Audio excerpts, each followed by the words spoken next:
Desde siempre has creído algo muy simple, que decides, que elegiste abrir este video, que decides escuchar, que decides prestar atención ahora mismo. Esa sensación es clara, íntima, casi incuestionable. Se siente real. Pero aquí viene la pregunta incómoda.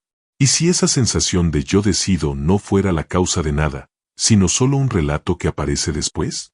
La idea es perturbadora, lo sé, porque no estamos hablando de una curiosidad filosófica ni de un juego mental.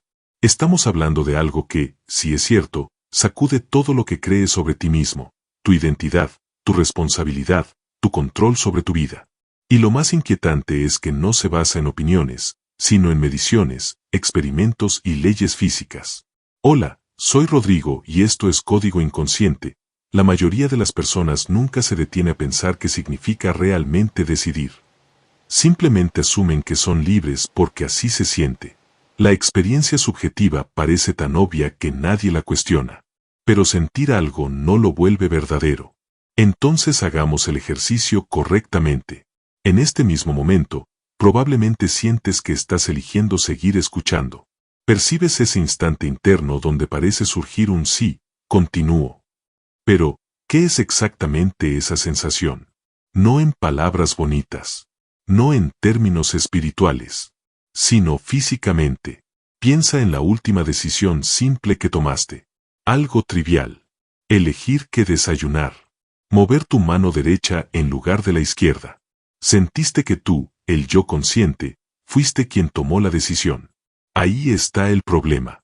La neurociencia ha mostrado que esa sensación aparece después de que la decisión ya fue tomada por tu cerebro. No después en sentido figurado. Después en tiempo real. Medible. Aproximadamente medio segundo más tarde. 500 milisegundos.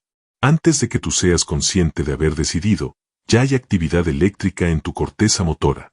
Ya hay neuronas disparando. Ya hay patrones específicos que determinan qué acción va a ocurrir. Cuando la conciencia se da cuenta, el proceso ya está en marcha. Dicho de forma brutalmente clara, tu cerebro decide primero. Tu conciencia se entera después. Y luego tu mente construye la historia de que tú decidiste.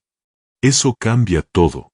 Porque cuando reducimos una decisión a lo que realmente ocurre, lo que encontramos no es un acto mágico de libertad, sino un proceso físico. Tu cerebro es un objeto material de aproximadamente 1,5 kilos. Está hecho de células. Las células de moléculas. Las moléculas de átomos. Y los átomos obedecen leyes físicas. Muchos quieren escapar diciendo, pero las neuronas son especiales. Detente ahí. Las neuronas no son místicas. Son células que conducen electricidad. Eso es todo. Iones de sodio entran. Iones de potasio salen. Se genera un potencial de acción. Ese potencial viaja por el axón a más de 100 metros por segundo. Cruza una sinapsis mediante neurotransmisores. Activa otra neurona. Más electricidad. Más química. Más física. La pregunta clave es inevitable. ¿Dónde está la elección en todo eso? ¿En qué punto del movimiento de cargas eléctricas aparece un yo intervengo? Sí, el cerebro es extremadamente complejo. Decenas de miles de millones de neuronas. Billones de conexiones. Pero complejidad no es libertad. Un huracán es complejo. Una galaxia es compleja. Ninguno elige. La complejidad solo hace que el sistema sea difícil de predecir, no que deje de obedecer leyes. Hagámoslo aún más tangible. Levanta tu mano ahora mismo. Hazlo. ¿Sentiste que decidiste hacerlo? Claro que sí. Ahora la pregunta real es otra. ¿Cuándo ocurrió esa decisión? En los años 80, el neurocientífico Benjamin Libet diseñó un experimento brillante. Colocó electrodos en el cuero cabelludo de personas y les pidió algo simple, mover la muñeca cuando quisieran, sin planificación previa. Total libertad aparente. Los participantes debían indicar el instante exacto en que sintieron el impulso consciente de moverse. El resultado fue demoledor. La actividad cerebral que prepara el movimiento comenzaba entre 350 y 500 milisegundos antes de que la persona sintiera haber decidido. El cerebro ya estaba actuando cuando la conciencia todavía no había llegado. Eso significa que la decisión consciente no causa la acción. La acción ya está en camino, y la conciencia simplemente la alcanza tarde y dice, yo hice eso. No estás dando órdenes. Estás recibiendo reportes. Y eso es solo el comienzo. Antes de continuar, te agradecería que, si hasta aquí algo de lo que has escuchado te está haciendo pensar distinto, te suscribas al canal y me regales un like. Es una forma simple de apoyar este tipo de contenidos y de ayudar a que estas ideas sigan llegando a más personas. Gracias por tu apoyo. Benjamin Libet no era un provocador ni un filósofo con agenda. Era un fisiólogo que quería medir algo concreto. ¿En qué momento exacto la conciencia entra en juego cuando realizamos una acción voluntaria? Su expectativa era la misma que la de todos. Primero decides conscientemente, luego el cerebro ejecuta y finalmente el cuerpo se mueve. Eso parecía obvio. Eso parecía incuestionable. Por eso sus resultados fueron tan perturbadores, incluso para él mismo. El experimento estaba diseñado con un nivel de precisión quirúrgica. Los participantes observaban un reloj especial con un punto que giraba rápidamente. Debían mover la muñeca cuando quisieran y reportar el instante exacto en que sintieron el impulso consciente de hacerlo. Al mismo tiempo, electrodos medían la actividad eléctrica en la corteza motora y sensores detectaban el movimiento muscular real. Todo estaba sincronizado al milisegundo. Y una y otra vez apareció el mismo patrón imposible de ignorar. El llamado potencial de preparación, la señal cerebral que inicia el movimiento, comenzaba cientos de milisegundos antes de que la persona reportara haber decidido moverse. No era ruido. No era un error. Era consistente, replicable, físicamente medible. La conciencia no iniciaba la acción. Llegaba tarde. Libet quedó tan desconcertado que intentó rescatar el libre albedrío proponiendo una última línea de defensa. Quizá no iniciamos las acciones, pero sí podemos detenerlas. Un poder de veto. Tal vez el cerebro prepara el movimiento, pero la conciencia puede frenarlo en el último momento. El problema es obvio cuando lo miras con cuidado. ¿De dónde sale ese veto? Si existe, también tendría que ser un proceso cerebral. También tendría que estar precedido por actividad neuronal inconsciente. Y la evidencia posterior sugiere exactamente eso. Incluso la inhibición ocurre antes de que seas consciente de inhibir. No estás tomando el control. El sistema simplemente cambia de estado. Esto no es interpretación filosófica. Es el orden temporal de los eventos. Primero ocurre la actividad cerebral.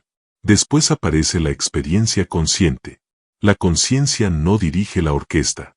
Escucha la música y cree que la compuso. Experimentos más recientes llevaron esto aún más lejos. Utilizando resonancia magnética funcional y análisis de patrones, los investigadores pudieron predecir qué botón presionaría una persona, izquierdo o derecho, hasta 7 segundos antes de que la persona sintiera haber tomado la decisión. 7 segundos es una eternidad en términos neuronales. Eso significa que lo que tú experimentas como una elección espontánea ya estaba determinado mucho antes de que apareciera en tu conciencia. Aquí es donde la intuición colapsa. Porque si tu cerebro puede anticipar tu decisión antes de que tú la conozcas, entonces la decisión no nace en la conciencia. La conciencia no es la fuente. Es el eco. Y cuando entiendes esto, la pregunta cambia por completo. Ya no es soy libre, sino qué es realmente eso que siento como libertad. Para entender por qué esto destruye la idea clásica del libre albedrío, hay que ir todavía más profundo. No basta con decir que el cerebro decide antes que la conciencia. Hay que preguntar qué es una decisión en términos físicos. Cuando una neurona dispara, no ocurre nada misterioso. Lo que sucede es que iones cargados atraviesan su membrana. Iones de sodio positivos entran, la célula se despolariza, alcanza un umbral y entonces se genera un potencial de acción. Ese potencial se propaga a lo largo del axón como una onda eléctrica. Literalmente electricidad moviéndose. Ese movimiento de cargas no es libre. Está gobernado por leyes muy bien conocidas. Las ecuaciones de Maxwell, formuladas en el siglo XIX, describen exactamente cómo se comportan los campos eléctricos y magnéticos, cómo se mueven las cargas, cómo evolucionan las corrientes. Son ecuaciones deterministas. Dadas las condiciones iniciales, el resultado está fijado. Cuando los iones se mueven dentro de tu cerebro, están obedeciendo esas ecuaciones. Su dirección, su velocidad, su trayectoria, todo está determinado por gradientes químicos, diferencias de potencial eléctrico y propiedades físicas del entorno celular. No hay una cláusula secreta en las ecuaciones que diga aquí el ion decide. Es exactamente igual a un río fluyendo cuesta abajo. El agua no elige ir hacia el océano. Se mueve porque la gravedad, la forma del terreno y la fricción así lo dictan.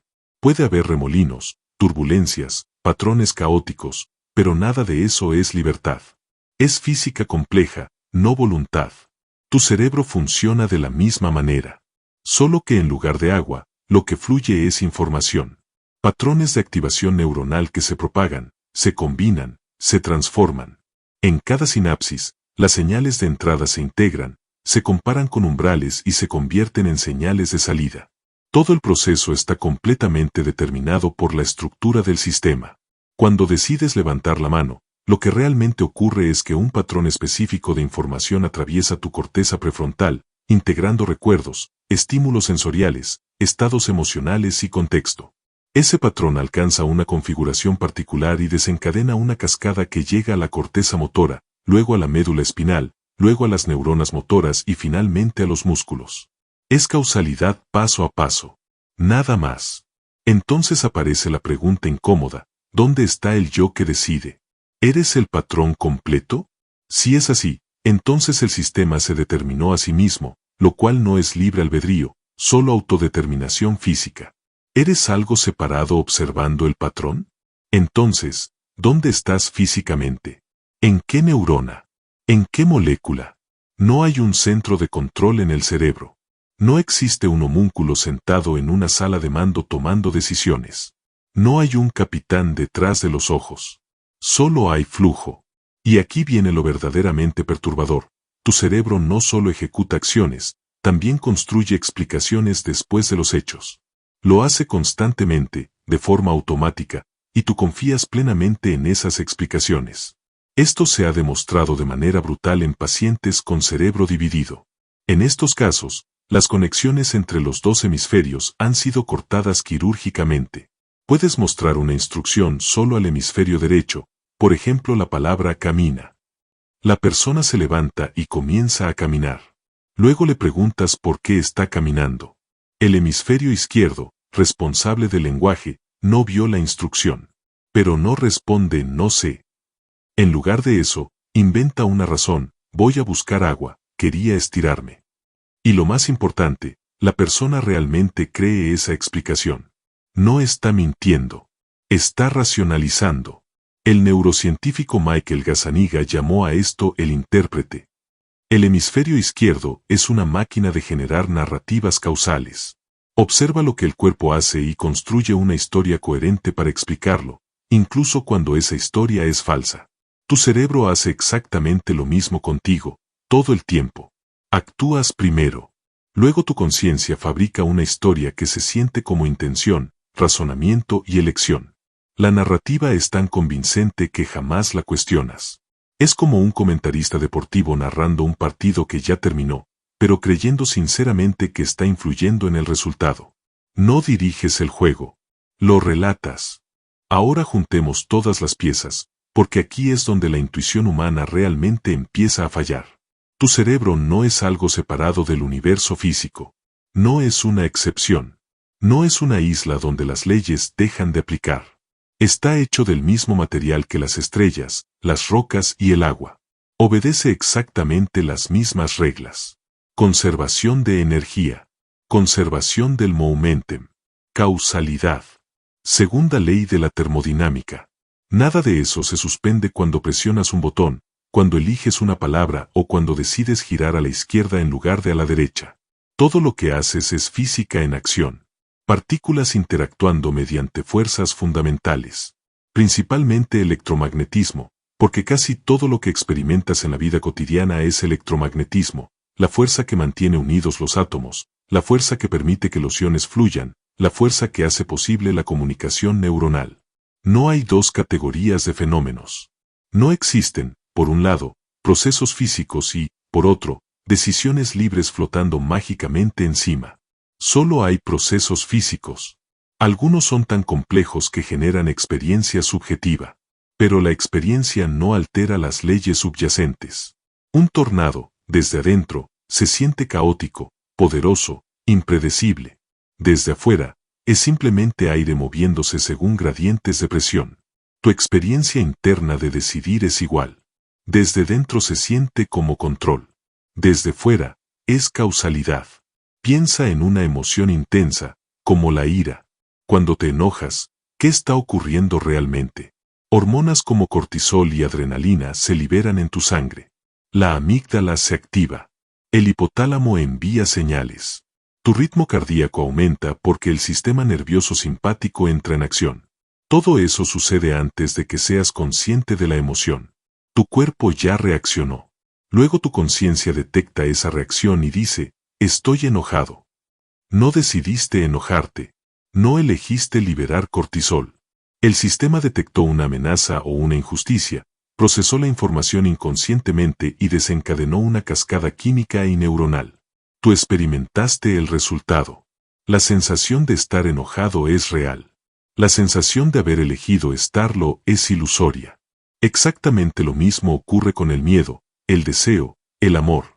Son estados físicos del cerebro, moldeados por genética, historia personal, contexto hormonal y estímulos presentes. No los eliges más de lo que eliges tu estatura o el color de tus ojos. Emergen de la física del sistema.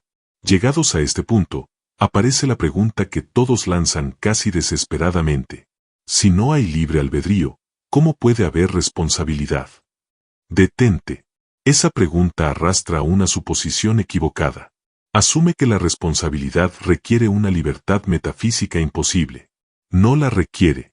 La responsabilidad no es un concepto metafísico. Es un concepto social y práctico. Decir que alguien es responsable de una acción significa que ese sistema físico específico causó esa acción y que aplicar consecuencias a ese sistema puede modificar su comportamiento futuro. El castigo y la recompensa funcionan precisamente porque somos sistemas deterministas. Si no lo fuéramos, si estuviéramos desconectados de la causalidad, las consecuencias no tendrían ningún efecto. Pero como nuestros cerebros cambian, aprenden y ajustan conexiones sinápticas en función de la experiencia, las consecuencias nos moldean. No necesitas libre albedrío para la ética. Necesitas causalidad. El castigo no es una venganza cósmica contra un alma libre. Es una intervención causal en un sistema complejo. Y la compasión también lo es. Ambas modifican estados futuros. Hay algo profundamente hermoso en esta visión. Tu cerebro, con sus decenas de miles de millones de neuronas, es uno de los objetos más complejos que conocemos en el universo. Esa complejidad no contradice el determinismo. Lo enriquece. Cada pensamiento que tienes es el resultado de billones de interacciones moleculares coordinándose bajo las mismas leyes que hacen que el Sol brille y que los planetas orbiten. Cuando entiendes algo difícil, cuando resuelves un problema, cuando creas algo nuevo, eso es el universo explorándose a sí mismo. Eres materia organizada de tal forma que puede modelar materia. Eres átomos pensando sobre átomos. El hecho de que todo esto emerja de leyes simples no lo vuelve menos asombroso. Lo vuelve más asombroso. Complejidad suficiente bajo las leyes correctas genera conciencia, genera experiencia, y sí, genera la ilusión del libre albedrío. Y esa ilusión es extremadamente robusta. No desaparece aunque sepas que es una ilusión. Yo sigo sintiendo que elijo. Tú seguirás sintiendo que eliges. El conocimiento no la apaga. Entonces, ¿dónde estamos parados ahora? Tu sensación de control es una narrativa construida después de los hechos. Tu cerebro toma decisiones antes de que seas consciente de ellas. Esas decisiones están determinadas por estados cerebrales previos, que a su vez fueron determinados por estados aún más antiguos, en una cadena causal que se remonta hasta el Big Bang. No hay un punto de entrada para un tú no físico que interrumpa esa cadena. ¿Significa eso que eres un robot sin significado? No. Significa que eres un proceso físico extraordinariamente complejo. Significa que la pregunta podría haber elegido diferente, carece de sentido, porque elegir diferente requeriría que el universo hubiera sido diferente antes del momento de la decisión. Y ahora probablemente sientes que el piso se mueve bajo tus pies. Eso es normal. La idea del libre albedrío está tan entrelazada con tu identidad que cuestionarla se siente como cuestionarte a ti mismo. Pero si buscas verdad, si quieres entender realmente qué eres, tienes que soltar la comodidad y enfrentar lo que la física dice. Llegados a este punto, hay algo que debe quedar absolutamente claro. Esto no es nihilismo. No es decir que nada importa o que la vida pierde sentido. Esa es una reacción emocional comprensible, pero equivocada. Lo que estamos haciendo aquí es reemplazar una historia cómoda por una explicación verdadera. El libre albedrío, en el sentido clásico, la idea de que podrías haber elegido genuinamente diferente manteniendo el universo idéntico hasta el momento de la decisión, es incompatible con la física. No por opinión. Por definición. Porque tu cerebro es un objeto físico y las leyes físicas no tienen excepciones para sensaciones subjetivas. No se suspenden porque se siente que eliges. Eso no significa que seas una marioneta vacía. Significa que eres el proceso. No eres un alma inmaterial manejando una máquina de carne. Eres la máquina. Eres la dinámica. Eres el patrón emergente de actividad neuronal que el cerebro construye para modelarse a sí mismo. El tú que sientes es un modelo. Un modelo increíblemente útil. Incluye memoria, intención, planes y, crucialmente, la sensación de agencia. Esa sensación fue evolutivamente ventajosa. Los organismos que se representaban a sí mismos como agentes tomaban mejores decisiones, aunque esas decisiones fueran completamente deterministas. La ilusión del libre albedrío funciona. Te permite planificar, deliberar, anticipar consecuencias. El hecho de que sea una ilusión no la vuelve inútil. La vuelve funcional. Sigues pensando. Sigues evaluando. Sigues actuando. La diferencia es que ahora entiendes que todo eso es física fluyendo a través de un sistema complejo. ¿Cambia esto cómo vives? Tal vez. Quizás te vuelve más compasivo, al comprender que las personas no eligen ser como son más de lo que tú elegiste ser quien eres. Quizás te vuelve más humilde, al reconocer que tus logros son tanto producto del esfuerzo como de las circunstancias que te moldearon. O quizás no cambia nada en tu día a día, porque la ilusión es tan profunda que persiste incluso bajo escrutinio. Pero hay algo que sí cambia, ahora sabes. Sabes que cuando sientes que estás eligiendo, tu cerebro ya eligió. Sabes que esa sensación de control es una historia hermosa, convincente y necesaria, pero una historia contada después de los hechos. Tu mente es un narrador brillante que cree que escribió el guión, cuando en realidad está describiendo lo que ya ocurrió. Y eso no te hace menos humano. Te hace más interesante, porque lo que la física realmente ofrece cuando preguntas por las decisiones no es consuelo ni validación emocional. Ofrece claridad. Te muestra que eres en realidad un proceso causal extraordinariamente complejo, una parte del universo que llegó a un punto donde puede preguntarse por sí misma. Átomos que piensan sobre átomos. Materia que se observa a sí misma. Y si eso no te parece asombroso, nada lo será. Cuando se derrumba la idea clásica del libre albedrío, mucha gente siente vértigo. Es normal. Durante años, quizá toda tu vida, te explicaste a ti mismo como un yo separado que toma decisiones desde algún centro interno. Quitar eso se siente como perder el suelo. Pero lo interesante es esto, cuando quitas la ilusión, no desaparece la experiencia, solo cambia la explicación. Sigues teniendo pensamientos. Sigues sintiendo dudas. Sigues deliberando entre opciones. Nada de eso se esfuma. Lo que cambia es la interpretación. Ya no piensas que existe un punto mágico donde el universo se detiene para preguntarte qué quieres hacer. Entiendes que deliberar, evaluar y planificar son procesos físicos reales que ocurren en tu cerebro. Procesos causales, sí, pero no por eso triviales. Cuando analizas un problema complejo, cuando comparas alternativas, cuando imaginas futuros posibles, tu cerebro está simulando escenarios. Está corriendo modelos internos del mundo. Eso es física haciendo algo extraordinariamente sofisticado. El hecho de que esté determinado no lo vuelve simple, ni automático, ni irrelevante. Determinismo no significa previsibilidad total. Significa que hay causas. Nada más. Un sistema puede ser completamente determinista y aún así impredecible en la práctica, como el clima. Tu cerebro es infinitamente más complejo que un sistema meteorológico. Por eso sigues sintiendo incertidumbre. No porque seas libre en un sentido metafísico, sino porque no tienes acceso consciente a todos los estados que determinan tus decisiones. La incertidumbre es epistemológica, no ontológica. Y aquí aparece un punto clave que suele malinterpretarse. Entender que no hay libre albedrío no elimina la acción, elimina la culpa metafísica. Cambia la forma en que miras a los demás y a ti mismo. Cuando alguien actúa de forma dañina, ya no necesitas pensar que pudo haber hecho otra cosa en exactamente las mismas condiciones. Entiendes que esa persona es el resultado de una historia causal, genética, entorno, experiencias, aprendizaje, estados cerebrales. Eso no significa tolerar cualquier comportamiento. Significa intervenir mejor. Una sociedad basada en esta comprensión no castiga para vengarse. Corrige, protege y reconfigura. Usa consecuencias porque sabe que las consecuencias funcionan.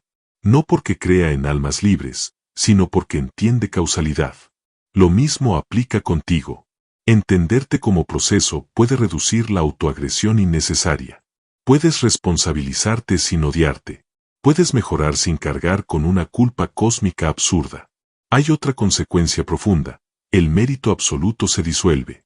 Si tus decisiones son el resultado de una cadena causal que no controlaste, entonces tus logros también lo son, en parte. Eso no los invalida. Los contextualiza. Te vuelve menos arrogante y, curiosamente, más agradecido. Nada de esto te quita motivación. El deseo de mejorar, de crear, de avanzar, sigue emergiendo del mismo lugar que siempre, de tu cerebro. Lo único que cambia es que ya no necesitas mentirte sobre su origen. Llegamos al final, y vale la pena decirlo sin rodeos. La física no está aquí para hacerte sentir cómodo. Está aquí para decirte cómo funciona la realidad, te guste o no, y lo que dice, cuando se aplica honestamente al cerebro humano, es claro. No hay un momento donde el universo haga una pausa para pedirte permiso. No hay un tú fuera del sistema que intervenga desde arriba. No hay una excepción para la experiencia subjetiva. Tu cerebro toma decisiones antes de que seas consciente de ellas. Tu conciencia las experimenta y construye una narrativa coherente. Esa narrativa se siente como control. Es una historia poderosa, funcional, evolutivamente útil. Pero sigue siendo una historia contada después de los hechos. Eso no te quita humanidad. Te la devuelve en una forma más honesta. Ya no necesitas imaginarte como un alma mágica para ser especial. Eres especial porque eres uno de los sistemas más complejos que el universo ha producido. Un sistema que puede observarse, cuestionarse y llegar a conclusiones incómodas sobre sí mismo. Eres física que piensa sobre física. Eres causalidad consciente de la causalidad. Cuando sientas que estás eligiendo mañana, pasado o dentro de un año, esa sensación seguirá ahí. No va a desaparecer. Pero ahora sabrás algo más. Sabrás que esa sensación es el resultado final de una cadena inmensa de eventos que se remontan mucho más atrás de lo que puedes imaginar. Y tal vez, solo tal vez, esa comprensión te haga vivir con un poco más de claridad, un poco menos de juicio y un poco más de asombro. Porque si algo queda claro después de todo esto, es que no necesitas libre albedrío para que la realidad sea profundamente extraordinaria.